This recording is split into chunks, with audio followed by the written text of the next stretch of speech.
sementara receiver bisa hingga 10 jam dalam sekali pengisian. Dengan case pelindung, daya guna dapat ditingkatkan hingga 28 jam. Produk ini akan dijual perdana di Eropa dengan harga mulai €199 atau sekitar 3,8 juta rupiah.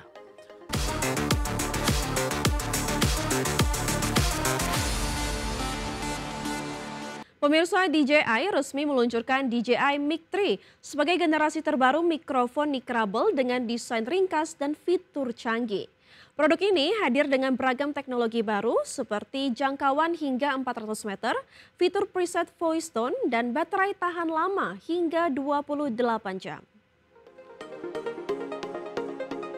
DJI resmi mengumumkan kehadiran DJI Mic 3. Mikrofon nirkabel terbaru yang hadir dengan desain sangat ringkas dan fitur unggulan.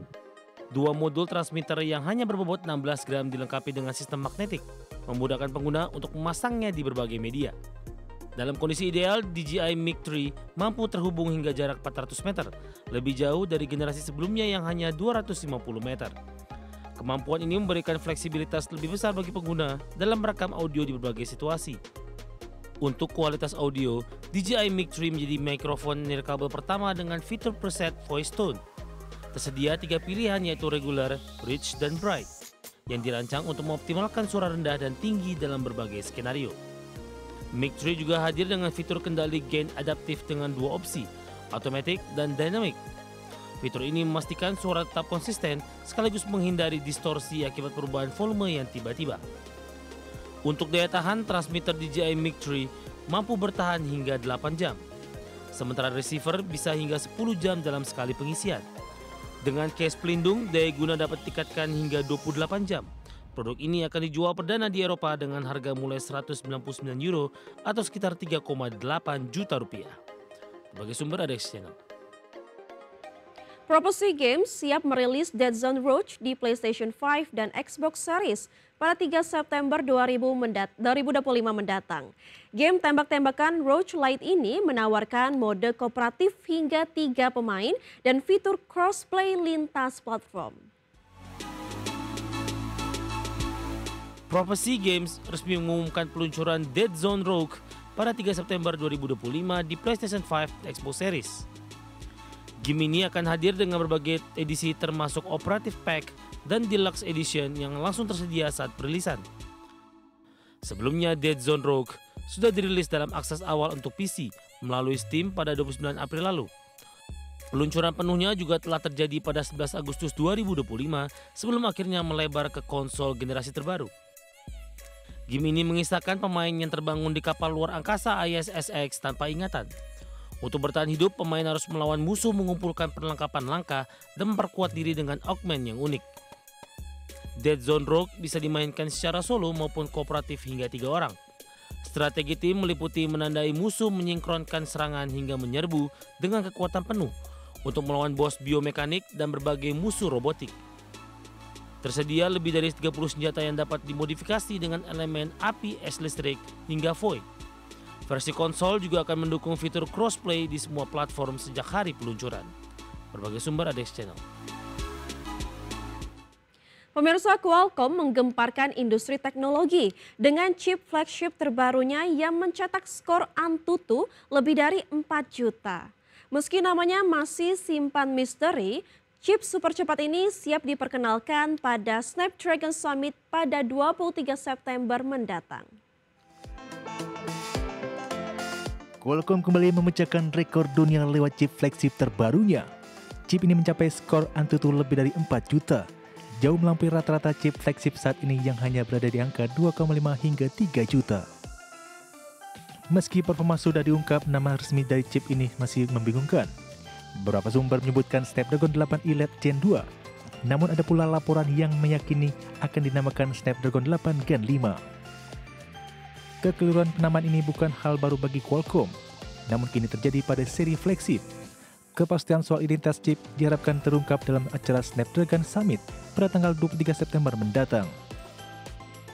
Terlepas dari nama, kapasitas chip ini terlihat menjanjikan dengan konfigurasi CPU yang kuat. Terdapat 2 inti prime berkecepatan 4,61 GHz dan 6 inti performa tinggi berkecepatan 3,63 GHz.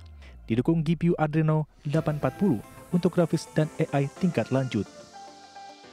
skor Antutu yang tembus 4 juta memberikan lompatan besar bagi Qualcomm. Hasil ini membuktikan bahwa chip terbaru mereka siap menjadi salah satu prosesor mobile terkuat di pasar global. Berbagai sumber, IDXN. Kinerja keuangan PT Perusahaan Gas Negara Tbk atau PGAS telah dilaporkan untuk semester pertama tahun 2025.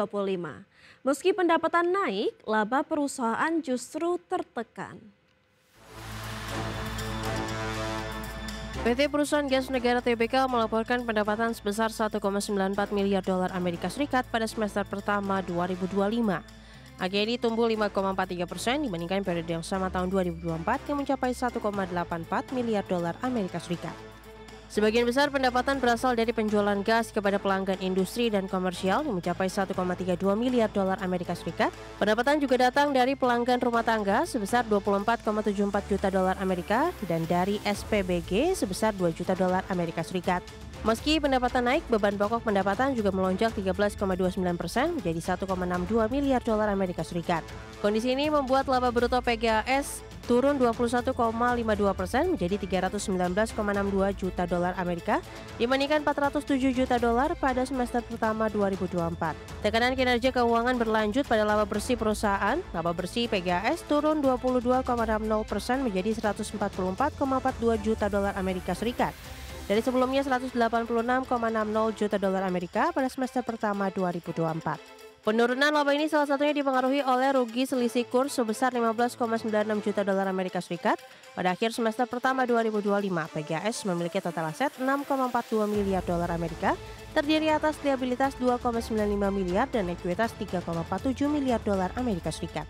Tim Liputan, IDX Channel.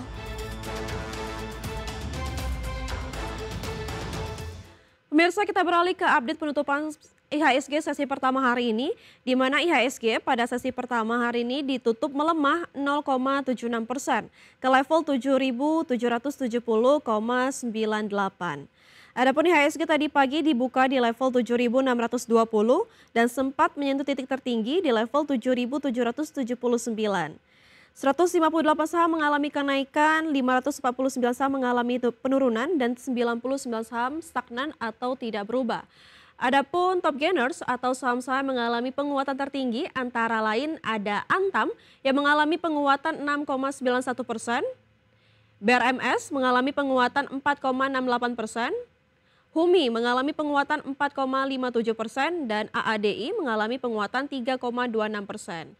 Dari top losers pemirsa atau saham-saham mengalami penurunan terdalam ada BMRI yang mengalami penurunan 1,48%, BBRI mengalami penurunan 1,48%, WIFI mengalami penurunan 3,35% dan Telkom mengalami penurunan 1,6%. Sementara dari pergerakan sektoral pemirsa, kesehatan dan industri sama-sama mengalami kenaikan di 2,24% dan 1,21%. Sementara transportasi dan logistik mengalami penurunan di 1,69%. Begitu juga dengan keuangan yang mengalami penurunan di 1,57%.